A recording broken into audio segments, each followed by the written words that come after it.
সরকার নারীদের কোন নিরাপত্তা দিতে পারে নাই, সেই সরকার সাধারণ মানুষের কোন নিরাপত্তা দিতে পারে নাই, সেই সরকার শ্রমিকের কোন নিরাপত্তা দিতে পারে নাই।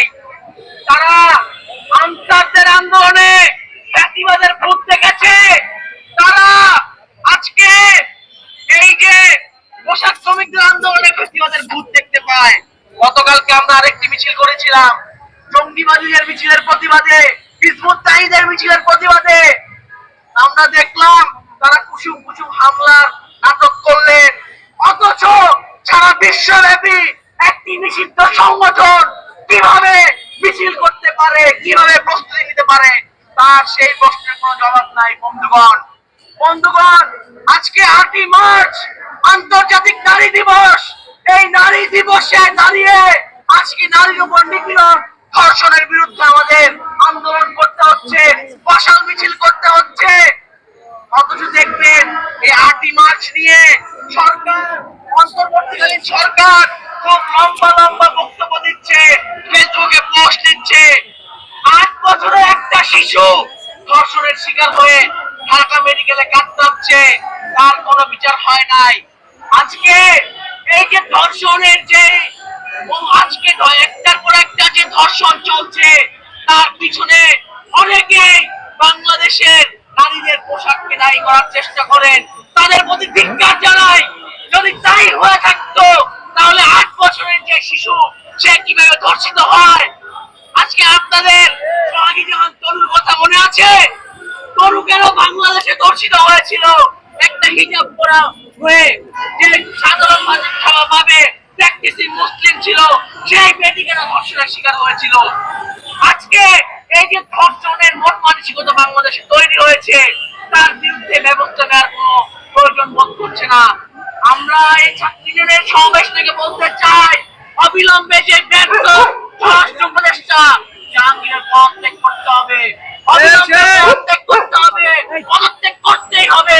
কারণ স্বরাষ্ট্র উপদেষ্টা জনগণের না জানমালের নিরাপত্তা দিতে ব্যর্থ, পাশাপাশি নারীর উপর যে সহিংসতা, সেই সহিংসতা রুখে দাঁড়াতে ব্যর্থ। আজকে এই নারী দিবসে আমরা ছাত্র ইউনিয়ন থেকে এই অঙ্গীকার করছি, আমাদের বাংলাদেশের নারীদের নিরাপত্তা নিশ্চিত হওয়া না পর্যন্ত আমাদের যে সংগ্রাম, সেই সংগ্রাম চলবে। এবং যতক্ষণ না পর্যন্ত এই যে এই অন্তর্বর্তীকালীন সরকারের এই অথর্ব স্বরাষ্ট্র উপদেষ্টা পদত্যাগ না করবেন, ততক্ষণ পর্যন্ত আমাদের আন্দোলন চলবে।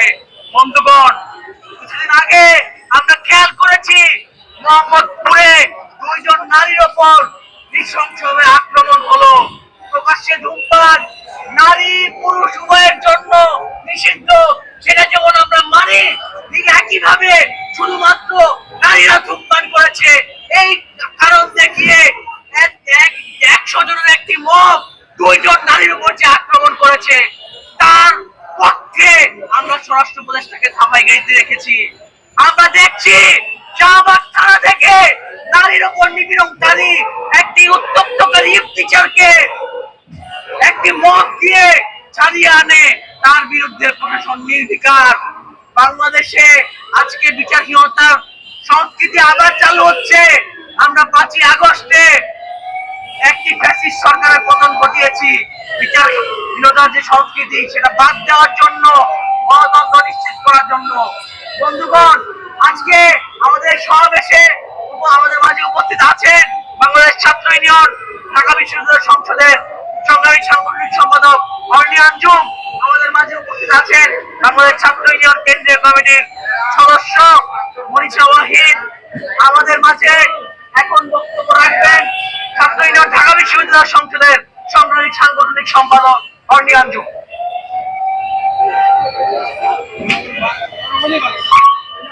ধন্যবাদ। যে মুহূর্তে আজকে 8ই মার্চ নারী দিবস, 8ই মার্চ নারী দিবসে যে মুহূর্তে আমরা এখানে বিভিন্ন প্রোগ্রাম করছি, আমরা দেখতে পাচ্ছি যে বেগুনি রঙের শাড়ি পরা বিভিন্ন মেয়েরা হেঁটে যাচ্ছে, আমরা এখানে ইফতার মাহফিল করছেন, কিংবা এখানে আমরা যে আমাদের যে রোজা, সেই রোজা পালন করছি। ঠিক সেই সময়ে কিন্তু আমাদের বিশ্ববিদ্যালয়ের পাশে যে ঢাকা মেডিকেল কলেজ, সেই ঢাকা মেডিকেল কলেজে একটি 8 বছরের শিশু, ধর্ষিত একটি শিশু, সে যন্ত্রণায় কাতরাচ্ছে, সে আইসিইউতে আছে, বিভিন্ন সময়ে তার মৃত্যুর গুজব ছড়িয়ে পড়ছে, তার অবস্থা আরো সংকীর্ণ হয়ে পড়ছে, কিন্তু আমরা আসলে সেই অবস্থা থেকে বের হয়ে আসতে পারছি না বন্ধুগণ। আপনারা জানেন যে 5ই আগস্টের পর যে অবস্থানে আসলে আমাদের নারীদের সমান স্টেক ছিল, সমান অংশীদারত্ব ছিল, তারপর এই সরকার যে সরকার আসে কিন্তু নারীদের অবস্থা কোনো চেঞ্জ হয় না, সেটাই আসলে আমরা দেখতে পেয়েছি বন্ধুগণ। আমাদের যে নারীদের উপরে যে ধরনের হেনস্থা, যে ধরনের যৌন নিপীড়ন চলে এসেছে আওয়ামী ফ্যাসিবাদী শেখ হাসিনার আমলে, সেই ধরনের যৌন নিপীড়ন, সেই ধরনের যে হেনস্থায়, রাস্তাঘাটে হেনস্থা বলেন, সাইবার বুলিং বলেন, কিংবা যে নারীদের উপর ধর্ষণ নিপীড়ন, সেই ধর্ষণ নিপীড়ন কিন্তু এক বিন্দু পরিমাণে কমেনি বন্ধুগণ।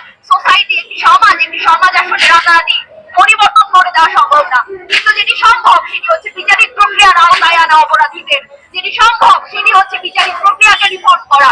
আপনার দেশের ধর্ষণ আইনে এত লুপহোল বন্ধুগণ, ধর্ষণ আইনে মামলা করতে গেলে এত জায়গায় এত ধরনের হয়রানি বন্ধুগণ। আমাদের ঢাকা মেডিকেল কলেজে যে শিশুটি ভর্তি, তার বাবা মাকে যখন আমরা বলতে যাচ্ছি যে আপনারা কি ধরনের বিচারিক প্রক্রিয়ায় যেতে চান, আমরা সব ধরনের সহযোগিতা করব, তারা বলছেন যে বিচারিক প্রক্রিয়ায় গেলে কি লাভ, 2 দিন পর তো বের হয়েই আসবে, আমার মেয়ের জীবনটা তো শেষ। এই যে বন্ধুগণ, ধর্ষকরা পার পেয়ে যায়, ধর্ষকদের আমাদের যে আইনে যা বিচার, ধর্ষকরা বিভিন্ন শাস্তি পেয়ে যায়, শাস্তি মকুব হয়ে যায়, হেনস্থা, বাদীদের যে হেনস্থা করা হয়, সেই হেনস্থার ভয়ে বাদীরা সে মামলাই করতে চান না। ধর্ষণের মামলা বিভিন্ন এই থানা থেকে ওই থানায় পাস করা হয় বন্ধুগণ। আপনারা দেখেছেন যে যে একটি যে রুটে, যে হচ্ছে রাজশাহী থেকে ঢাকাগামী যে রুটে, যে বাসে যে গণধর্ষণের শিকার হয়েছিল, তারপরে বন্ধুগণ আপনারা জানেন যে আপনাদের যে আমাদের যে থানাগুলো, সেই থানাগুলো সেই মামলা নিতে চায়নি, সেই থানাগুলো সেই আসামিদের ছেড়ে দিয়েছে, জামিনে মওকুফ পেয়ে গেছে বন্ধুগণ। একজন প্রকাশ্যে যে ইফতিজার, আমাদের ঢাকা বিশ্ববিদ্যালয়ের আপুকে যে ইফতিজিং করেছে, তাকে গিয়ে মব ছাড়িয়ে নিয়ে আসছে। দেশে এখন মব তন্ত্র চলছে, মব একসাথে হয়ে যা খুশি করছে, আর আমাদের স্বরাষ্ট্র উপদেষ্টা, আমাদের ইন্টারিম কি করছে, যে বসে বসে দেখছে এবং মবের পক্ষে উল্টো সম্মতি আরোপ করছে, সম্মতি তৈরি করছে।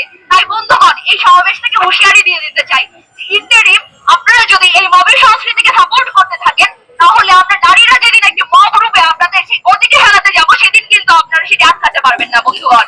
কিন্তু আমরা সেই মবের তন্ত্রে বিশ্বাস করি না, আমরা বিচারিক প্রক্রিয়া বিশ্বাস করি, আমরা রিফর্মে বিশ্বাস করি। আমরা যখন ধর্ষণ ও নিপীড়নের বিরুদ্ধে আন্দোলন থেকে আমরা যখন